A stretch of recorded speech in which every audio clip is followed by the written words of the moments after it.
आज हम एक ऐसी कहानी पर बात करेंगे जिसमें नीति है, कानून है और हजारों लोगों की जिंदगी का सवाल है। ये कहानी है उत्तर प्रदेश के 1,72,000 शिक्षा मित्रों की, जिनके सपने एक सरकारी फैसले और फिर एक अदालती लड़ाई के बीच कहीं खो गए। ये सिर्फ एक नंबर नहीं है, इसके पीछे हैं असल लोग, उनके परिवार और उनका भविष्य, जो इस 2 दशक लंबी लड़ाई में दांव पर लग गया। तो सवाल ये है कि आखिर ऐसा हुआ कैसे?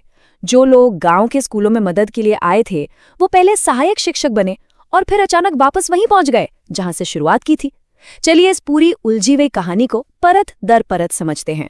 तो इस सफर में हम देखेंगे कि कैसे इन शिक्षा मित्रों की उम्मीदें बनी और फिर टूटी, और ये पूरा मामला भारत में शिक्षा नीति और कर्मचारियों के अधिकारों के बारे में हमें क्या सिखाता है। तो देखिए, ये सब शुरू हुआ एक बहुत अच्छे मकसद के साथ कि उत्तर प्रदेश के हर गांव तक, हर बच्चे तक शिक्षा पहुंचे।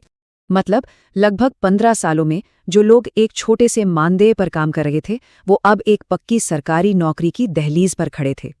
ये एक बेहतर और सुरक्षित भविष्य का वादा था जो खुद राज्य सरकार की तरफ से किया गया था। लेकिन ठीक जब लग रहा था कि सब कुछ सेट हो गया है और भविष्य सुरक्षित है, कहानी में एक बहुत बड़ा मोड़ आया। एक नया राष्ट्रीय मानक लागू हो गया जिसने सब कुछ बदल दिया। ये था टीट, यानी टीचर एलिजिबिलिटी टेस्ट। आसान भाषा में कहें तो अब देश में किसी को भी सरकारी स्कूल में टीचर बनना है तो उसे ये परीक्षा पास करनी ही होगी। ये एक तरह से क्वालिटी कंट्रोल था, पूरे देश के लिए एक ही स्टैंडर्ड। और यहीं से असली टकराव शुरू हुआ।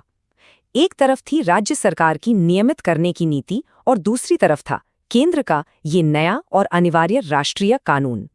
तो सरकार ने एक रास्ता निकाला। उन्होंने अपनी नियमों में बदलाव करके इन शिक्षा मित्रों को टेट की परीक्षा से छूट दे दी। और बस इसी एक फैसले ने एक जबरदस्त कानूनी लड़ाई की नींव रख दी, क्योंकि जो दूसरे उम्मीदवार टेट पास करके बैठे थे, वो इस छूट के खिलाफ अदालत पहुंच गए। तो अब ये मामला राज्य की राजनीति से निकलकर देश की अदालतों में पहुंच चुका था। चलिए देखते हैं कि अदालतों में क्या हुआ। देखिए, अदालत के सामने 2 पक्ष थे। सरकार कह रही थी कि इन लोगों ने सालों तक सेवा दी है, इन्हें पक्का किया जाना चाहिए। वहीं याचिकाकर्ताओं का तर्क था कि ये गैर कानूनी है क्योंकि टेट की अनिवार्य शर्त को नजरअंदाज किया गया है। तो सवाल सीधा था, क्या सालों की सर्विस एक जरूरी क्वालिफिकेशन से ज्यादा बड़ी हो सकती है?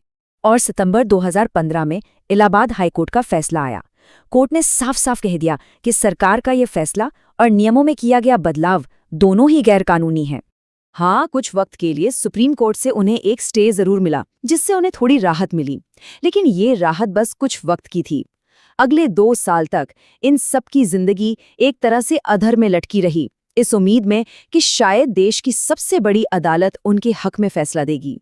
और फिर जुलाई 2017 में आया सुप्रीम कोर्ट का अंतिम फैसला।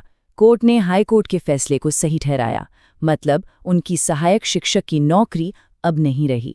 सालों की मेहनत और एक पक्की नौकरी का सपना एक झटके में टूट गया। अदालत के इस फैसले का असर सिर्फ कानूनी दस्तावेजों तक सीमित नहीं था। इसका असली और विनाशकारी असर तो उन 1,72,000 लोगों और उनके परिवारों पर पड़ा।